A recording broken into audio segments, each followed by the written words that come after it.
Ao ser alertado sobre esta situação, normalmente o aluno fica em dúvidas quanto às críticas feitas e perguntam: se não podemos viver sem os recursos da natureza, como vamos poder preservá-la? Sabendo que o ser humano e a natureza fazem parte de um todo, que não se excluem e sim se complementam, vamos estudar um pouco dessa natureza. Nosso planeta.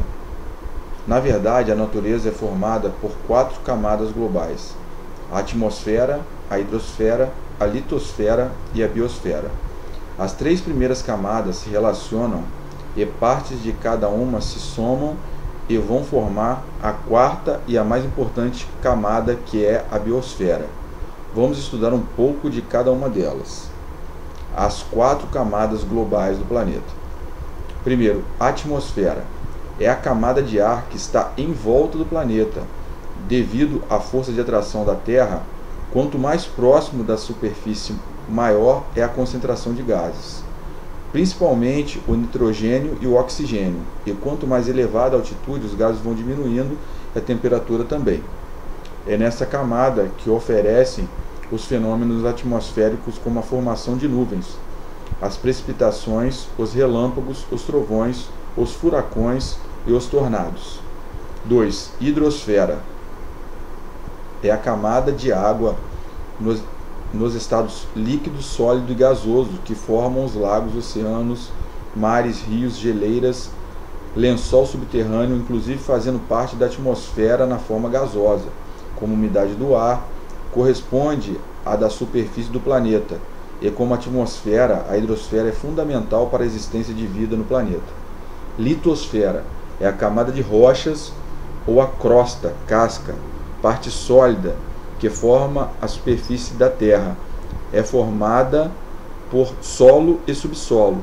E na litosfera e na hidrosfera, é na litosfera e na hidrosfera que se concentra a maior parte da vida do planeta.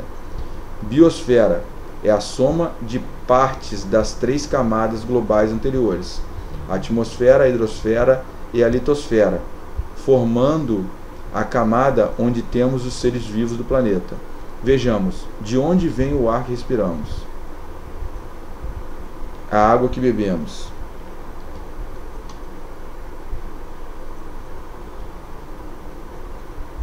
E os alimentos que consumimos? Veja se você acertou as respostas. O ar vem da atmosfera, a água vem da hidrosfera e a maioria dos alimentos é produzido na superfície da litosfera. E que, ao alterar uma dessas camadas, não tenha dúvidas que estaremos alternando todas as demais camadas direta ou indiretamente. Desse ponto em diante, vamos estudar esses assuntos de forma separada, mas não podemos esquecer que eles se complementam, formando um todo que deve ser compreendido sempre em conjunto. Atmosfera. Observamos que é na atmosfera que ocorrem os fenômenos climáticos. Alguns esclarecimentos iniciais. Tempo. É a combinação passageira dos elementos do clima: temperatura, pressão atmosférica, umidade, ventos e precipitações atmosféricas, chuvas. Clima é a sucessão habitual dos tipos de tempo em determinado lugar da superfície terrestre. Para caracterizar um tipo climático, são realizadas anotações das mudanças momentâneas durante vários anos. Essas operações são realizadas em estações meteorológicas, boias lançadas nos mares e oceanos, e ainda dados de balões meteorológicos que fazem os registros das camadas mais altas da atmosfera. As informações são processadas em supercomputadores que reúnem os dados e permitem definir com maior precisão as variações dos elementos do clima e fazer previsões do tempo com alta qualidade e precisão. A formação de um clima depende da quantidade de luz que a superfície recebe e da interação com o tipo de superfície, terra ou água. Os elementos que compõem o clima são temperatura, pressão, umidade, ventos, precipitações atmosféricas, chuvas. Esses fatores contribuem para a diferenciação dos tipos de climas e são denominados fatores climáticos. São eles: latitude, altitude, continentalidade, maritimidade, correntes marinhas. Considerando nosso objetivo, devemos observar as características do nosso país e a posição deste no globo terrestre para compreendermos os diversos tipos de climas existentes em nosso país. 92% está na zona intertropical, entre o Trópico de Câncer e Trópico de Capricórnio. 93% está no hemisfério sul. Devemos considerar ainda que o hemisfério sul tem o predomínio das massas líquidas, oceanos e a característica física das águas também conferem elevado grau de umidade. Massa de ar é uma grande porção da atmosfera que se caracteriza ou se individualiza por suas qualidades de temperatura e umidade.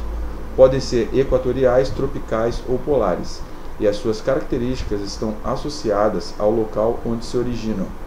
As massas de ar têm as suas características de temperatura e umidade relacionadas ao local de sua formação. Veja o quadro resumo. Temperatura: equatoriais, umidade marítima; tropicais, umidade continental; polares, não tem relação de umidade. A umidade das massas de ar vem do processo de evapotranspiração que ocorre na superfície da Terra.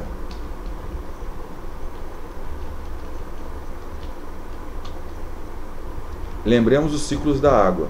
O Sol aquece o oceano, a água do oceano evapora, sobe para o ar, o vapor d'água esfria e se condensa na forma de gotículas, que formam as nuvens. Se muita água se condensa, as gotas se tornam pesadas e caem no solo nas formas de chuva e neve. Um pouco da chuva é coletada pelo solo, o resto volta para o oceano através dos rios. O deslocamento das massas de ar se dá devido à formação de zonas de alta e baixa pressão na superfície terrestre. A distribuição desigual da energia local nas zonas de baixa, médias e altas latitudes causa um aquecimento diferencial da superfície terrestre e também a formação de áreas com pressões diferentes. Lembremos as características físicas da atmosfera. Frio: ar mais denso, mais peso, maior pressão. Quente: o ar se expande, menor peso, menor pressão. O balão de ar quente sobe porque está mais leve. O mesmo ocorre com a camada de ar nas áreas de baixa latitude. Ao subir, abrem espaço para ser ocupada por outra porção de ar. Esse movimento permite que as massas de ar se desloquem das áreas de maior para a de menor pressão. No deslocamento das massas de ar, elas vão imprimindo as suas características de temperatura e umidade nas áreas em que vão ocupando e também modificando as suas próprias características ao interagir com outras massas de ar de características diferentes, ou seja, perdem parte de suas características originais. O contato entre as massas de ar geram as frentes. Frente fria: zona de contato entre uma massa de ar fria e outra quente. Frente quente: zona de contato entre uma massa de ar quente e outra fria.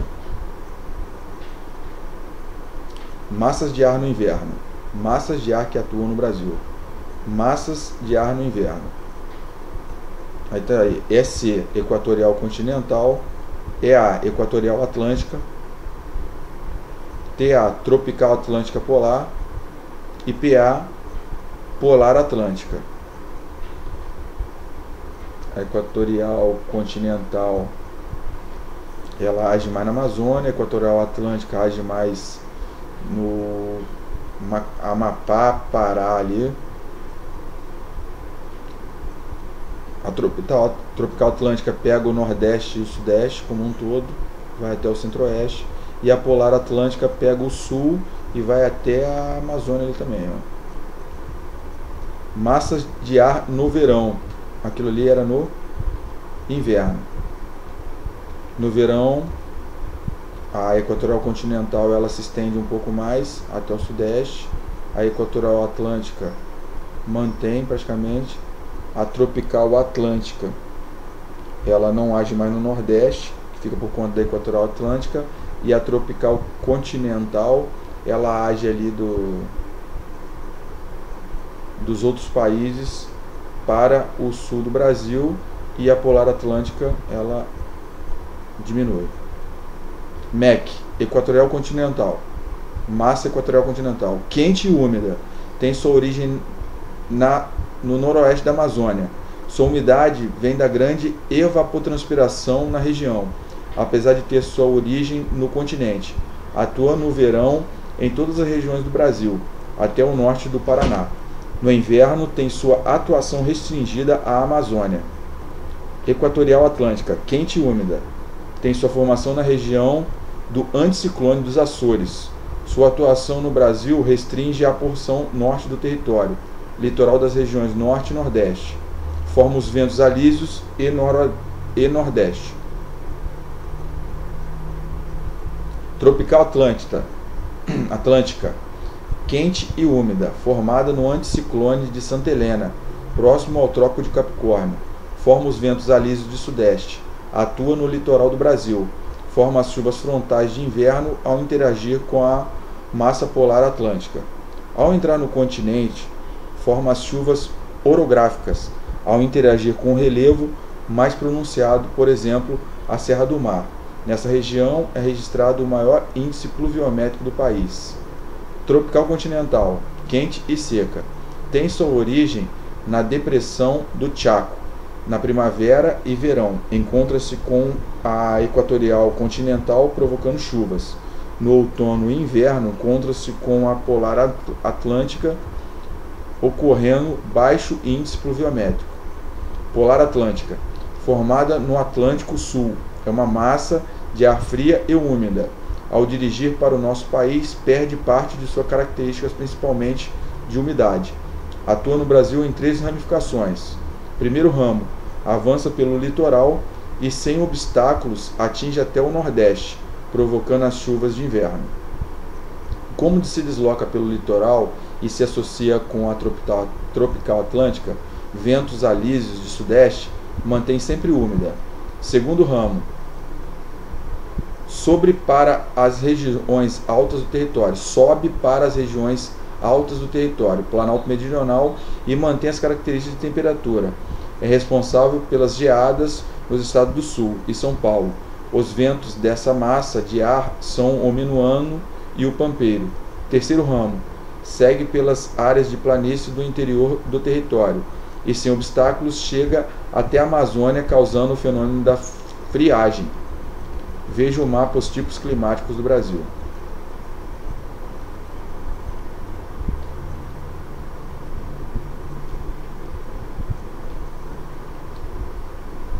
Climograma é um gráfico de dupla entrada. A linha corresponde à variação da temperatura e as colunas referem-se ao índice de pluviosidade do mês correspondente. Tipos climáticos: equatorial, quente e úmido; tropical, verão úmido e inverno seco. As variações do clima tropical são tropical de altitude, tropical litorâneo e tropical semiárido. Subtropical, verões quentes e invernos frios, com boa distribuição das chuvas ao longo do ano. Fazendo um breve resumo, podemos conceituar o clima como um estado médio das condições atmosféricas ao longo de um longo período de tempo, enquanto o tempo representa o estado momentâneo da atmosfera. Para se classificar o clima, devem ser conhecidos os elementos climáticos: temperatura, chuva, umidade, massas de ar, ventos e pressão atmosférica, e os fatores climáticos: latitude, altitude, continentalidade, maritimidade e correntes marítimas. Desta forma, podemos acabar por concluir que o clima de um local está ligado à sua posição geográfica no globo terrestre. Analisando o mapa a seguir, indagamos quais características podemos verificar nos tipos.